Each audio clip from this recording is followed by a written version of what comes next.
Now, this is quite a discovery. Fragments of a biblical scroll, along with other relics, have been found in desert caves in Israel. Dozens of pieces of parchment were written in Greek, with just the name of God appearing in Hebrew. With more, here's David Campanale. Scientists have just discovered something mind-blowing in Jordan. This time, we are not talking about temples or burial sites. Instead, it is about some tiny, strange books older than the Bible. These books contain terrifying knowledge that would alter your view about life and faith. So stay tuned as we delve into the mysteries contained in these tiny books. Chapter 1. The Tiny Lead Books. Jordan has been the home of religious artifacts and archaeological sites.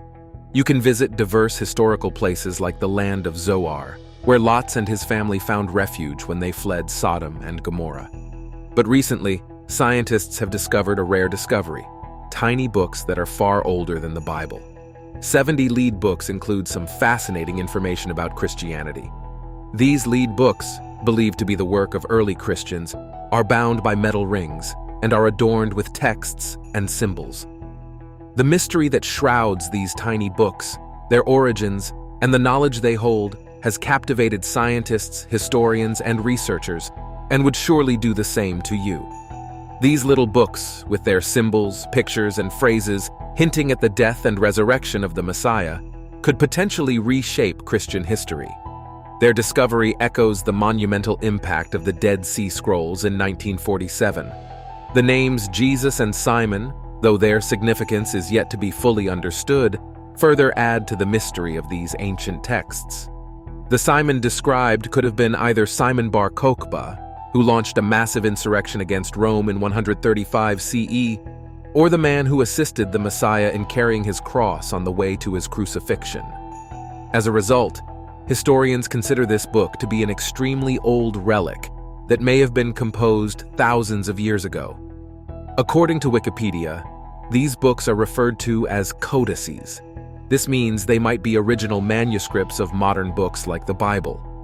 Among the small volumes were symbols, religious names, and a sizable number of sealed books, leading experts to speculate that these might be the missing codices from the Book of Revelation. Located inside a cave in a remote area of Jordan, the area was originally home to Christian refugees after the destruction of Jerusalem in 70 AD. Researchers have also uncovered some important documents in the same area. Before discovering these tiny books, researchers had found tablets, antiquities, scrolls, and an incense bowl in the area. Nobody anticipated discovering a book to provide further context for the canonical Christian texts. These novels contained Jewish menorah symbols as well as palm tree symbols. Paleo-Hebrew, a language from 1,000 years before Christ's birth, was employed to inscribe words on these metallic pages. If you take an even closer look at the pages, you'll see a few sentences written in Aramaic, the most widely spoken language when Jesus was alive. These two languages imply that these texts were written at different times. Researchers who dug deeper also discovered snippets of certain Greek characters in the small volumes. A glimmer of hope appeared concerning its interpretation during analysis when evaluation panel member Dr. Samuel Zinner noticed peculiar Hebrew characters. He accomplished this by identifying two characters that are essential to solving the textual mystery of how to understand them. These two letters could be read diagonally, up to down, left to right, and right to left. Usually they were arranged in a grid. These made it easier for the group that assessed the books to read parts of the texts aloud. Jewish symbolism was found throughout the remaining volumes, including a cross with a diagonal slant, a bowl of temple offerings, 7 branched lamps, and 8 pointed stars. Something astonishing was found in the book's pages amidst the visible symbols and characters. The first ever picture of Jesus was found among these volumes. Scholars surmise that the sketch had to have been created by a person there during Jesus' earthly ministry. That was surprising because no one had ever seen the true picture of the Messiah. The artwork depicted him with thorns adorning his brow. Next to the picture of Jesus, there was a phrase that said rather clearly, "Savior of Israel." Scholars regarded the 7 branched lamps as one of the book's most beautiful illustrations. Jews restricted its representation because it is a holy object that is part of their religion.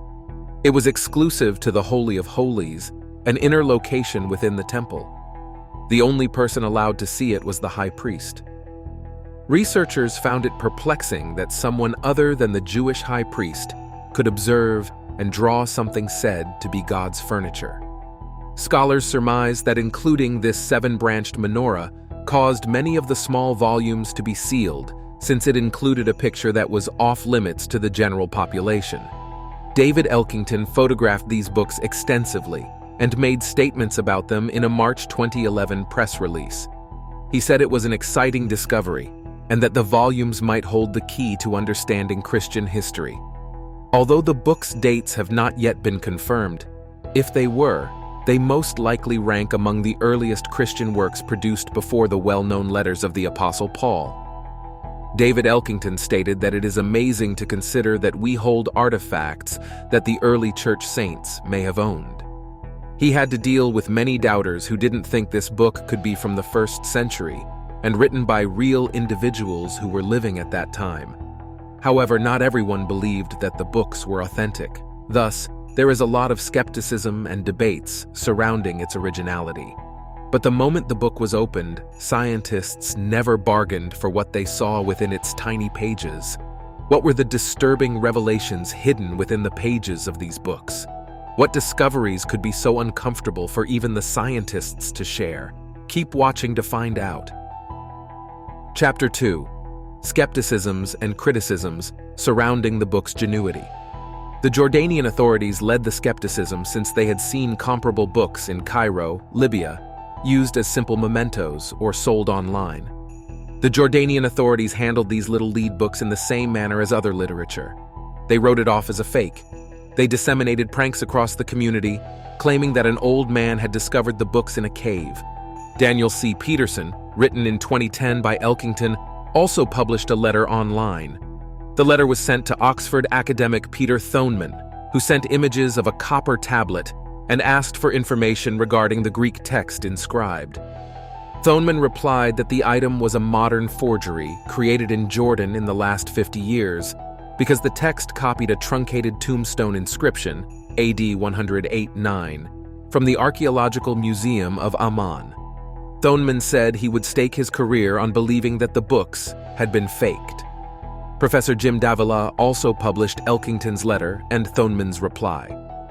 In his letter to Thoneman in 2010, Elkington said that he had been told that the codices were from Egypt, not that the material was from Jordan, as stated in his press release.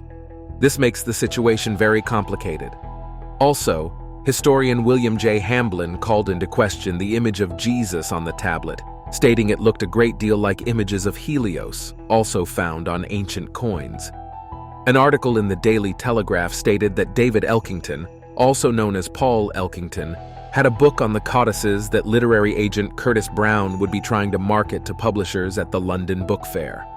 Could this be the book that has been camouflaged as a deep discovery?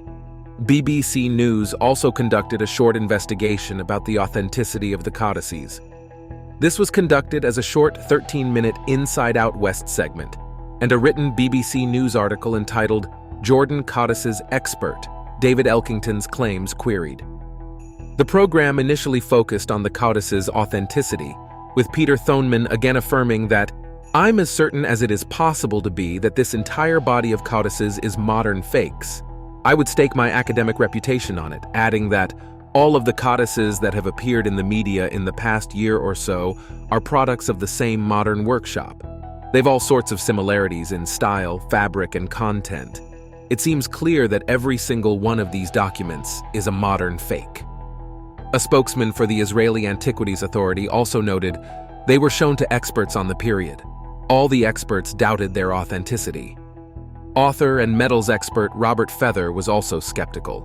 The BBC Inside Out program shifted focus onto whether David Elkington was the right person to test the authenticity of the codices and analyze the true intentions, history, and qualifications of the self-styled academic. It emerged that David Elkington is not an academic and has no recognized qualifications in the field, although he previously used the title of professor. It also emerged that Elkington is using the codices to raise money to support him in his work from supporters, including Princess Elizabeth of Yugoslavia, who has donated tens of thousands of pounds to Elkington. It also stated that Elkington plans to release a book and create a film based upon the codices, and that, over the years, he's taken thousands of pounds as an investment to make a film based on his theories. Thus, the book's historical legitimacy must be established because many people don't believe it is real. Therefore, every one of the 70 lead books was put to the test. But the question is, how authentic are these books that are about to revolutionize our belief systems?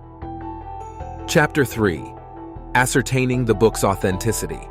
When the little books were ready to be thrown out entirely, 9 academics stood up to confirm that they were worthy of further investigation. They could not allow this unique archaeological discovery to be handled so carelessly. Independent of David Elkington, this group of academics decided to verify the legitimacy of the lead volumes. The group included metallurgists, linguists, 3 past presidents of the Society for Old Testament Study, and 2 emeritus professors of biblical studies. Thus, a review panel was established to examine the experiment's outcomes on these metal books.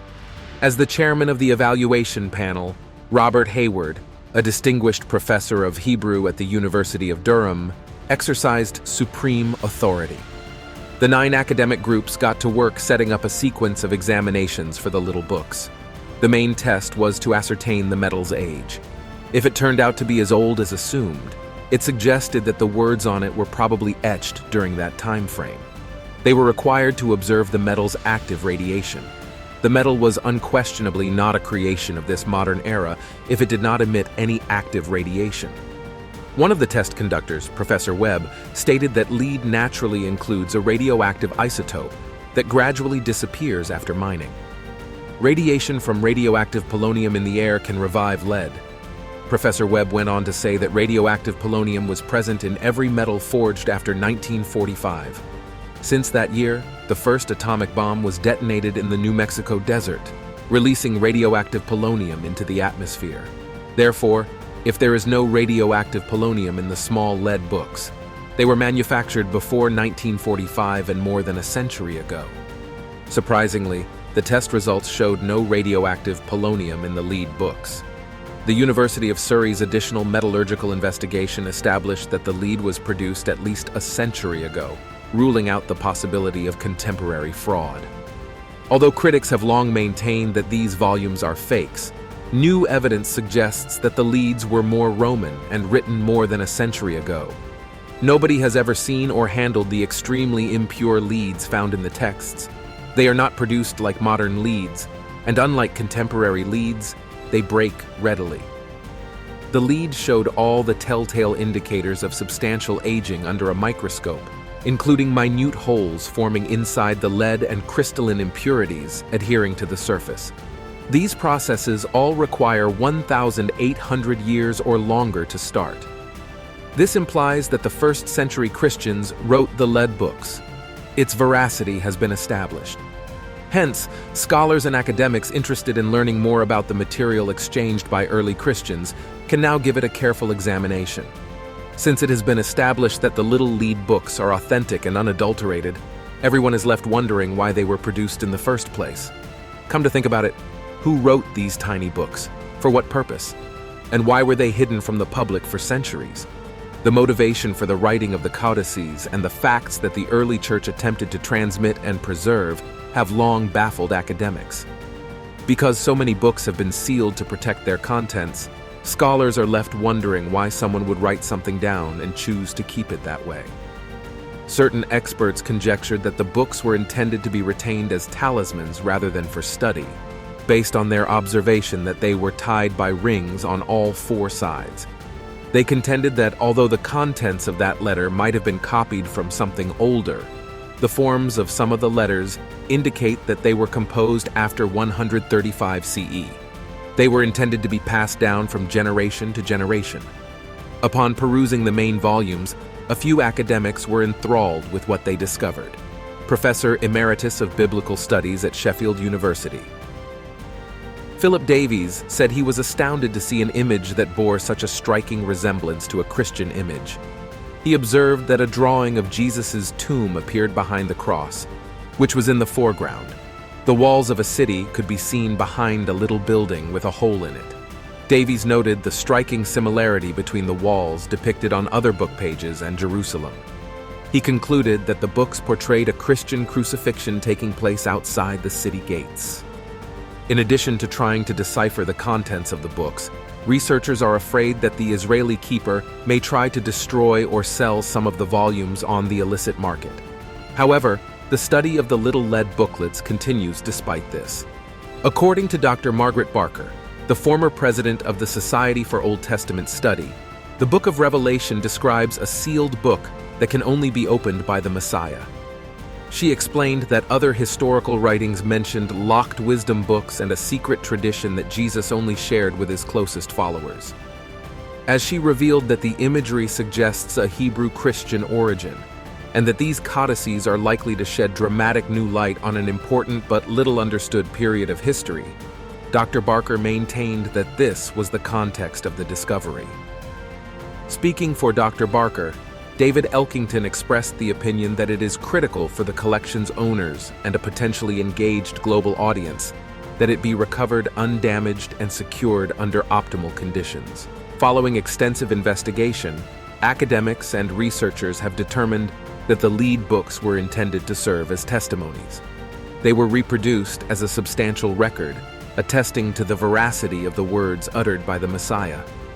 Researchers have concluded that the characters and imagery in the books warn people, both past and present, about the impending arrival of the great Messianic King, who will deliver his people from oppression. This conclusion is based on thorough searches of the book's contents.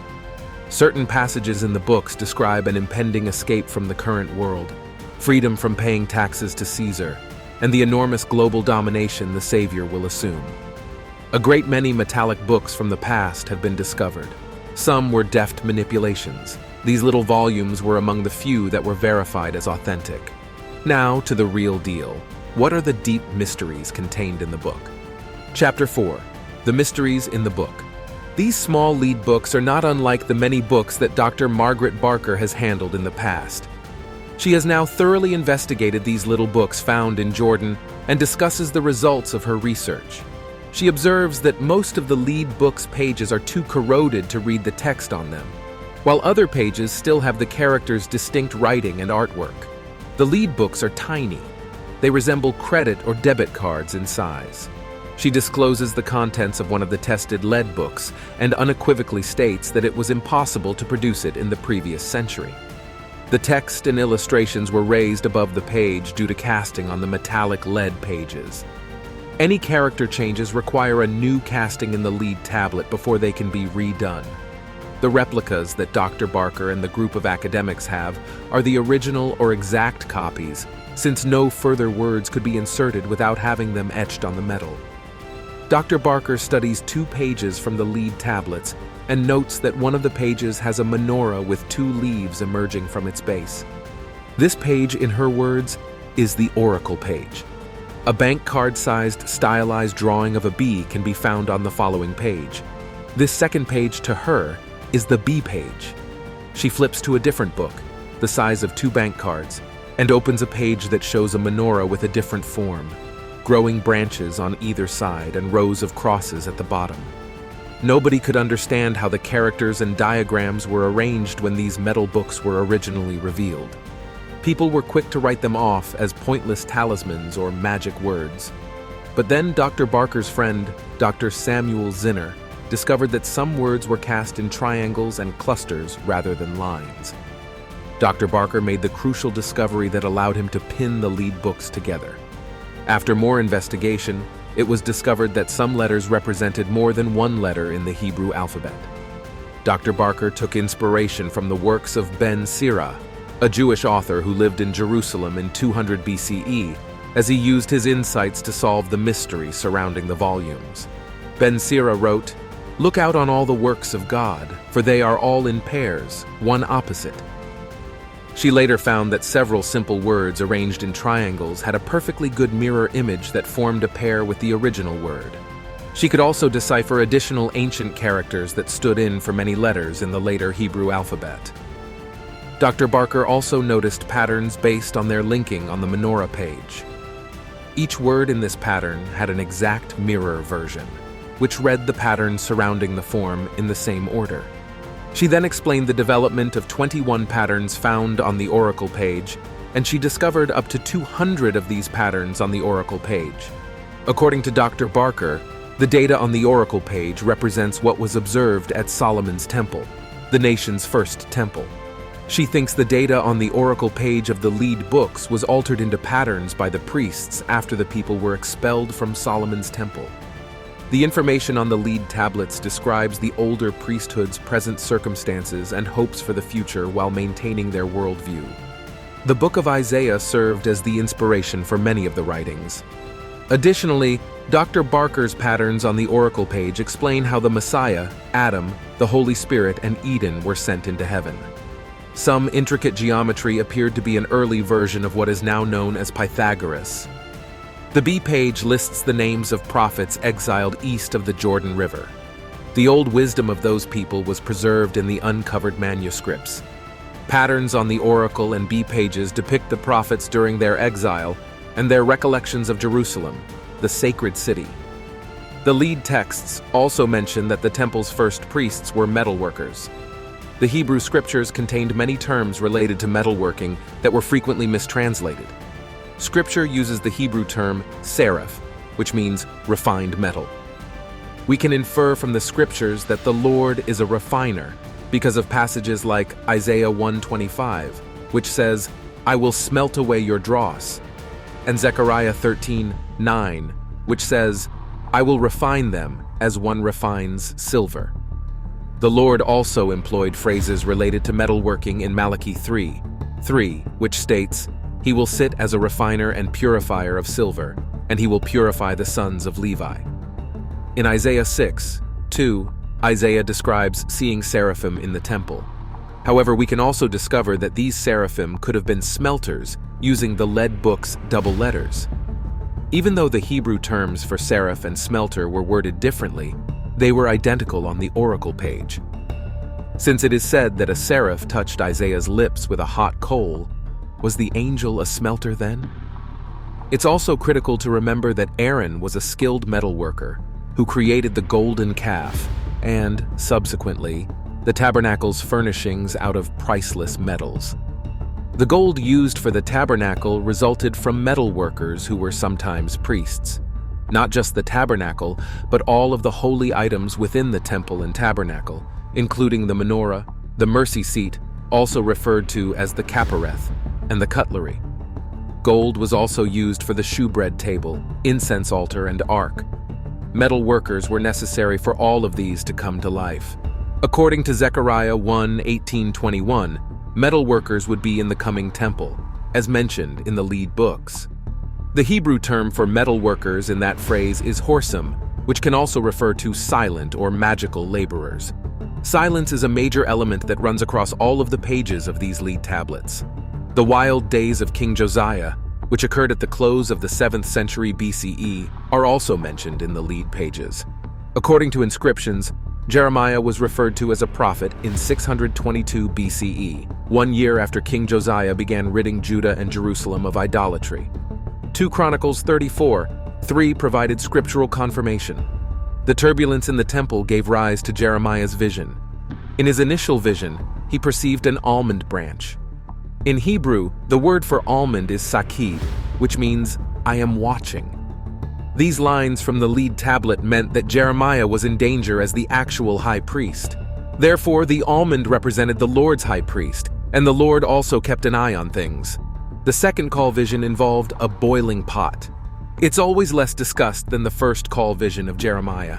It was a pot that was blown on. This term is also used to describe a smith at work, which raises the possibility that Jeremiah was observing someone melt metal. Could it be a component of Josiah's purging? Considering Josiah's thoughts during the purges, the Lord said, "I have made you an assayer and tester among my people so that you may know and assay their ways." There was a part where it was written that the lead is devoured by fire as the bellow blows violently.